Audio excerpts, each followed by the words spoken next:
Oi, meus amores! Sejam bem-vindos a mais um vídeo de transformação nas unhas dos pés. E eu começo removendo esse esmalte que já estava aí há uns dias nas unhas da minha cliente. E é claro que sempre utilizando uma acetona de boa qualidade para me ajudar nesses casos, principalmente, né? E eu utilizo a Lutex da 5, vou deixar aqui para vocês na sacolinha no cantinho esquerdo da tela, que é onde fica a lista de produtos que estou utilizando no vídeo, ok? E logo após, eu venho cortando com um alicate de cutícula, mas que eu não uso mais para fazer cutículas, entendeu? Nesses casos, gente, quando o alicate perde o corte ou fica, né, mais com a pontinha menorzinha, eu deixo para cortar as unhas das clientes e dá super certo, tá? Assim eu não desperdiço, né, e acaba economizando por outro lado. E o próximo passo é lixar todas as unhas para dar aquela nivelada que é muito importante, né, meus amores? E eu dou essa passadinha com a lixa por cima da unha ali, bem na base, por conta que às vezes dá uma descamadinha. É super normal com o impacto, né, do corte. Então, além de lixar a pontinha ali, a bordinha, os cantinhos, eu dou essa passadinha de lixa por cima para ficar mais niveladinha, acertada, tá bom? Então, é por esse motivo que eu passo por cima. Logo em seguida, eu vou aplicar o creme amolecedor, que eu também vou deixar marcadinho para vocês na sacolinha aqui no canto esquerdo, tá? Junto com os outros produtos, que é o creme da Ideal. Não apliquei repós, porque essa cutícula amolece super bem somente com o creme, tá? Então, eu borrifo apenas água para intensificar a emoliência. E já venho para a parte da cutilagem. E como vocês já devem ter percebido, eu dou preferência principalmente para o primeiro corte, para dar início aqui, para utilizar a pontinha do alicate. É claro que em alguns pontos eu utilizo ele mais deitado, mais reto, né, digamos assim. E em algumas partes eu vou meio que empurrando com a pontinha mesmo do alicate, olha só. Nessas partezinhas mais fundinhas, sabe? Então, eu gosto bastante, ajuda mais. E agora, vou dar aquela conferida aqui no canto para remover o excesso de pele. E de início, eu estou utilizando o palito de madeira de marfim, que é mais resistente, porque eu tenho mais firmeza por conta da aspereza que o palito de madeira proporciona, tá, meus amores? Mas eu uso também o palito de ferro. E lembrando que eu faço isso há anos, nunca tive problemas. E se eu vejo que o palito está ficando forçado demais, eu acabo trocando, tá? Como nesse caso. Então, aqui eu persisti para empurrar um pouco mais o canto, com bastante cuidado e sempre perguntando para a cliente se está dolorido. E aí eu vi que ficou difícil com os palitos, eu vim com a ajuda do alicate para tentar puxar um pouco, mas estava bem fundo. Olha isso, gente. Essa pele ela fica bem grudadinha e dificulta a remoção. Mas eu persisti mais um pouquinho, empurrei mais um pouco, fui perguntando para ela se estava suportável, ela disse que sim. Então, finalizando, olha só, consegui liberar aquela pelezinha tão persistente que queria ficar ali. E do outro lado não tinha nada, estava tranquilo. Agora eu dou continuidade aqui nessa partezinha para dar acabamento, né? Que ficou uma pelezinha ou outra ali ainda. Então, eu venho removendo aos poucos até finalizar. E agora, nas unhas dos dedos menores, vou fazer o corte contínuo de início para remover já grande quantidade de cutícula no primeiro corte. E o restante é só acabamento, gente, como estou fazendo agora. Que são cortezinhos mais adentro ali, para ficar bem limpinha essa cutícula. E também na parte de fora, para dar aquele aspecto de cutícula lisinha, bem removida, né? Aquele acabamento que também proporciona uma grande diferença na hora da esmaltação. E meus amores, se vocês já estão gostando desse vídeo, já clica aqui no botão de curtir, deixa o seu gostei aqui, que é muito importante para mim, para eu saber a sua opinião. E também, é claro, me motivar a produzir cada vez mais conteúdos como este para vocês, tá? E lembrando que pode ser agora ou também ao final do vídeo. Não esqueça de deixar aqui para mim um comentário com a sua opinião. E é claro, para você que ainda não é inscrito por aqui, já se inscreve para ficar por dentro de tudo.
Bom, meus amores, para o vídeo não ficar tão extenso, vou filmar na parte de cutícula somente até essa unha aqui, tá? E depois que eu finalizo a cutícula, eu vou aplicar um creme esfoliante, que também é um creme para hidratação, tá? Aplico um pouco aqui na minha luva e venho fazendo uma massagem básica para já intensificar a hidratação, incentivar a cliente, né, a cuidar mais dos pés em casa também. E é claro, para fechar com chave de ouro o meu trabalho. Serviço completo, né, gente?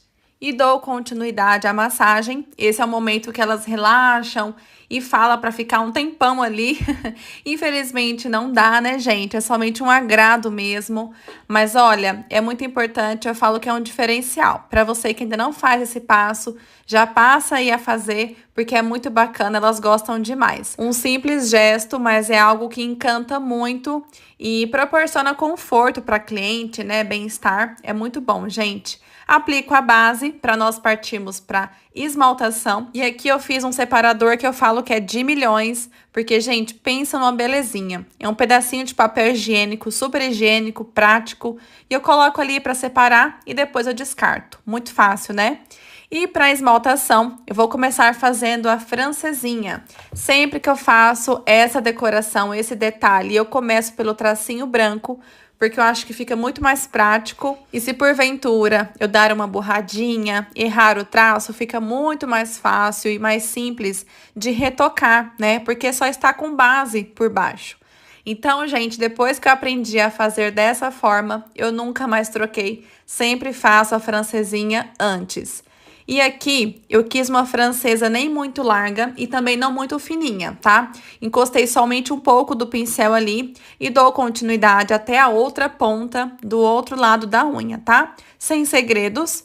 O vídeo está um pouco acelerado, mas eu faço bem lento essa parte. E aqui, eu acabei fazendo um pouco mais fina nas unhas menores, tá? Então, eu venho com essa segunda camada retocando e também ajustando aqui a largura da francesa. Vou dar mais uma enlarguecidinha para ficar melhor e mais padrão, né? Combinando certinho com a unha do dedão. E antes que eu me esqueça, eu estou utilizando o esmalte Pétala Branca da Colorama.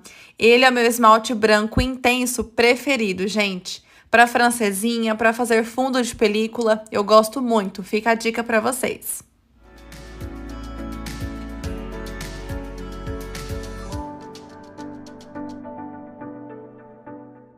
E de cintilante, o meu escolhido para essa esmaltação foi o Lua, da Impala, que ele tem um efeito mais perolado, como se fosse brilhinhos mesmo. Eu gosto bastante porque ele cobre muito bem. Espalho sem segredo por toda a unha.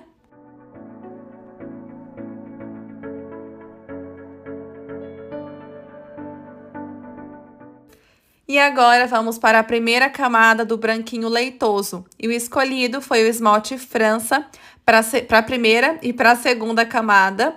Só que nessa primeira, meus amores, ele estava mais grosso, mais consistente, porque não estava tão novinho assim.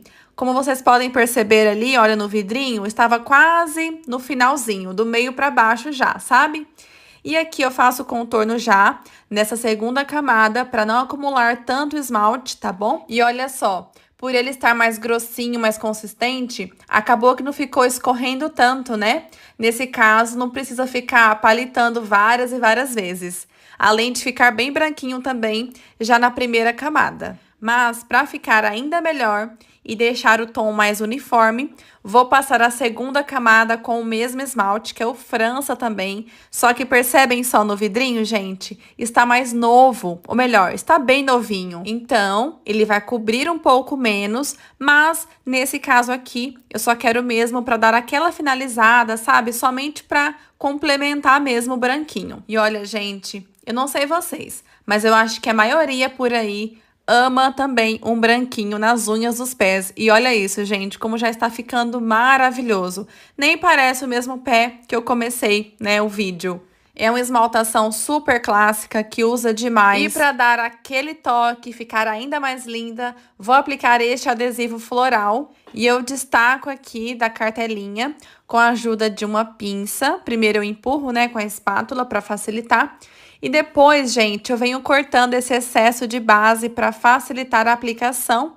e não ficar excesso, né, dessa base na unha. Vou posicionando ali no cantinho com bastante cuidado e depois que eu decidi que vai ser ali, venho pressionando com o dedo para fixar bem, lembrando que, assim como nas unhas das mãos, quanto mais seco o esmalte estiver para aplicar adesivo, película, alguma decoração, seja ela qual for, quanto mais seco o esmalte, melhor. Nesse caso, deu uma boa secada já nessa unha, por conta que eu já tinha finalizado o outro pé, tá?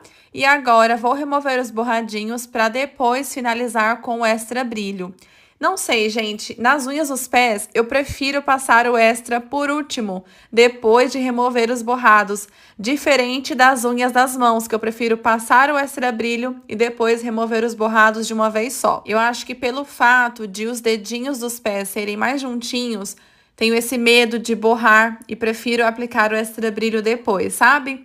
É um costume meu, eu acabei me adaptando melhor assim, mas não tem problema caso vocês queiram passar o extra brilho antes e limpar o borradinho depois também, tá? Aplico aqui, o que eu uso é o roxinho da Colorama, para selar a esmaltação, proporcionar mais brilho, como o próprio nome já diz, né? E, é claro, durar bem mais. Finalizo com o spray secante, como sempre. E este foi o resultado, meus amores. Eu estou simplesmente encantada por essa unha. Eu espero que vocês também. Então, já coloca aqui embaixo a sua opinião. Deixa aquela curtida, compartilha com mais pessoas essa belezura. Um grande beijo e até o próximo vídeo.